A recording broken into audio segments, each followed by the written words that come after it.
ஆண்டவராகிய இயேசு கிறிஸ்துவின் இனிய நாமத்தில் என் அன்பின் வாழ்த்துக்களை உங்களுக்கு தெரிவித்துக் கொள்கிறேன். இந்த நாளிலே நாம் மத்தேயு எழுதின சுவிசேஷம் 21வது அதிகாரத்திலிருந்து சில காரியங்களை உங்களோடு பகிர்ந்து கொள்ளும்படிக்கு நான் விரும்புகிறேன். இன்றைக்கு விசேஷித்தமான ஒரு நாளாக இருக்கிறது. குருத்தோலை ஞாயிறு என்று சொல்லுவார்கள். அந்த சம்பவத்தை நான் உங்களுக்கு சுருக்கமாக உங்களோடு பகிர்ந்து கொள்ளும்படிக்கு நான் விரும்புகிறேன். இங்கே நாம் பார்க்கக்கூடியதாக ஆண்டவராகிய இயேசு கிறிஸ்துவை குறித்ததான ஒரு தீர்க்க தரிசனமான காரியத்தை நிறைவேறுவதை இந்த இடத்திலே கவனிக்கக்கூடியதாக இருக்கிறது. பிரியமானவர்களே, ஆண்டவராகிய இயேசு கிறிஸ்துவை குறித்து பழைய ஏற்பாட்டிலே அநேக தீர்க்க தரிசனமான காரியங்களை அன்றைக்கு சொல்லப்பட்டிருந்தது. அவைகளில் ஒன்று இன்றைய இயேசு கிறிஸ்து இருந்த பொழுது அவர் எருசலேமுக்கு வருகின்ற பொழுது அந்த தீர்க்கதரிசனம் நிறைவேறுகிற காரியத்தை இங்கே கவனிக்கக்கூடியதாக இருக்கிறது. தேவன் ஆண்டவராய் இயேசு கிறிஸ்துவை குறித்து சொன்ன ஒவ்வொரு தீர்க்க தரிசனமும் துல்லியமாக நிறைவேறுகிறதை வேதம் நமக்கு தெளிவாக சுட்டி காண்பிக்கிறது. அந்த வகையிலே நீங்கள் இந்த வசனத்தை நான் வாசிக்கிறேன் உங்களுக்காக. இதோ உன் ராஜா சாந்த உணர்வுள்ளவராய் கழுதையின் மேலும் கழுதை குட்டியாகிய மரியின் மேலும் ஏறிக்கொண்டு உன்னிடத்தில் வருகிறார் என்று சீயோன் குமாரத்திக்கு சொல்லுங்கள் என்றும் தீர்க்கதரிசினால் உரைக்கப்பட்டது நிறைவேறும்படி இதெல்லாம் நடந்தது. சீசர்கள் போய் இயேசு தங்களுக்கு கட்டின்றபடியே செய்தார்கள் என்று இந்த இடத்திலே பார்க்கக்கூடியதாக இருக்கிறது. சுருக்கமாக சொல்லுவேனால், ஆண்டவராய் இயேசு கிறிஸ்து பவனியாக இப்பொழுது கழுதையின் மேலே அவர் உள்ளே எருசலேமுக்குள்ளே வருகிறதை பார்க்கக்கூடியதாக இருக்கிறது. இந்த வருகையை பார்த்து திரளான ஜனங்கள் ஆண்டவராகிய இயேசு கிறிஸ்துவை வரவேற்கிறதை இங்கே கவனிக்கக்கூடியதாக இருக்கிறது. பிரியமானவர்களே, திரளான ஜனங்கள் தங்கள் வஸ்திரங்களை வழியே விரித்தார்கள். வேறு சிலர் மரக்கிளைகளை தரித்து வழியிலே பரப்பினார்கள் என்று பார்க்கக்கூடியதாக இருக்கிறது. இயேசு கிறிஸ்து எருசலேமுக்குள்ளே கழுதையிலே வரும் பொழுது அதை பார்த்த மக்கள், யூத மக்கள், அங்கிருந்த எல்லா மக்களும் ஆண்டவரை வரவேற்கும் வண்ணமாக அவருக்கு மரியாதை செலுத்துவதை இங்கே பார்க்கக்கூடியதாக இருக்கிறது. அதாவது ஒரு வெற்றி பெற்ற ராஜா அங்கே வெற்றியோடு திரும்பி வரும் பொழுது அந்த ராஜாவை வரவேற்பதற்காக தங்களுடைய மக்கள் எப்படியாக பாவனை காண்பிப்பார்களோ, வரவேற்பார்களோ, அதே போன்ற நிலையிலே இங்கே இயேசு கிறிஸ்துவுடைய தீர்க்க தரிசனம் நிறைவேறுவதற்காக இந்த காரியத்தை இங்கே பார்க்கக்கூடியதாக இருக்கிறது. இயேசு கிறிஸ்துவை குறித்து சொன்ன ஒவ்வொரு காரியங்களும் அங்கே துல்லியமாக நிறைவேறிக் கொண்டிருக்கிறதை பார்க்கலாம். அங்கே பார்க்கிற பொழுது முன்னடப்போரும் பின்னடப்போரும் திரளான ஜனங்களும் தாவீதின் குமாரனுக்கு ஓசானா, கர்த்தரின் நாமத்தில் வருகிறவர் ஸ்தோத்தரிக்கப்பட்டவர், உன்னதத்திலே ஓசானா என்று சொல்லி ஆர்ப்பரித்தார்கள் என்று அங்கே பார்க்கக்கூடியதாக இருக்கிறது. வசனம் இப்படியாக சொல்லுது.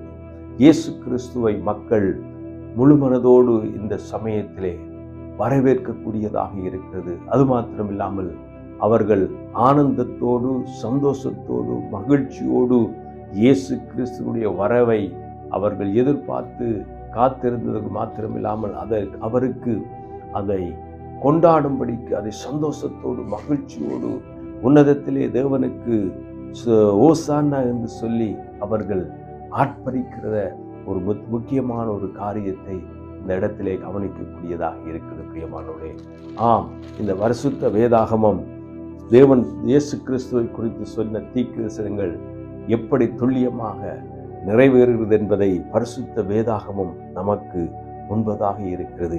இதை பார்க்கிற பொழுது திரளான ஜனங்கள் தங்கள் வஸ்திரங்கள் வழியிலே விரித்தார்கள், வேறு சில மரக்கிளைகளை தரித்து வழியிலே பரப்பினார்கள் என்று பார்க்கக்கூடியதாக இருக்கிறது. இன்றைக்கு இருக்கக்கூடிய இந்த நவீன உலகத்திலே மக்களை வரவேற்பதற்கு அநேக காரியங்கள் இருப்பது போன்று அன்றைக்கு இயேசு கிறிஸ்து எருசலேமுக்குள்ளே வரும் பொழுது அவர்களுக்கு இருந்த அந்த நிலையிலே மரங்களையும் கிளைகளையும் வெட்டி அவருக்கு முன்பதாக விரித்து ஆர்ப்பரித்து ஆண்டவரை வரவேற்கிற ஒரு சம்பவம், ஒரு நிகழ்வை வேதாகமும் துல்லியமாக அங்கே பதிவு செய்து வைத்திருக்கிறது. பிரியமானவர்களே, என்னை கேட்டுக்கொண்டிருக்க அருமையான சகோதரி சகோதரி, உலகம் இன்றைக்கு இந்த நாளை ஒரு விமர்சனையாக கொண்டாடி கொண்டிருந்தாலும் கிறிஸ்தவ உலகம் இந்த நாளை விசேஷித்த விதமாக பார்க்கிறதாக இருக்கிறது. அதற்கு காரணம் இயேசு கிறிஸ்து இந்த உலகத்திலே வந்தார். இந்த உலகத்திலே பாவத்திலே இருக்கக்கூடிய மனிதனுக்காக, நம்முடைய பாவங்களுக்காக, நம்முடைய அக்கிரமங்களுக்காக, நம்முடைய மீறுதலுக்காக இயேசு கிறிஸ்து இந்த உலகத்திலே வந்தார். தேவன் தன்னுடைய ஒரே பேரான குமாரனை விசுவாசிக்கிற ஒவ்வொன்றும் அவன் கெட்டு போகாமல் நித்திய ஜீவன் அடையும்படிக்கு அவரை தந்தரில் இவ்விதமாக அன்பு கூர்ந்தார் என்று சொல்லுகிற அந்த வசனத்துக்கு ஏற்றாற் போல இயேசு கிறிஸ்து இந்த உலகத்திலே வந்து நமக்காக மரித்து அடக்கம் பண்ணப்பட்டு அவர் 3ஆம் நாள் உயிர்த்தெழுந்த ஒரு தேவனாக இருக்கிறார் என்பதற்கு இந்த வேதங்கள், வேத வார்த்தைகள் சத்தியமாகவும் ஆதாரமாகவும் இருக்கிறது. எனக்கு அன்பானவர்களே, இயேசு கிறிஸ்து இந்த உலகத்திலே வந்தார் என்பதற்கு இந்த அநேக சாட்சிகள், அநேக ஆதாரங்கள் இருக்கிறது. பிரியமானவர்களே, அன்றைக்கு எருசலேமிலே இயேசு கிறிஸ்து பவனி வருகின்ற பொழுது திரளான ஜனங்கள் அவரை வரவேற்றார்கள், அவரை ஏற்றுக்கொண்டார்கள்.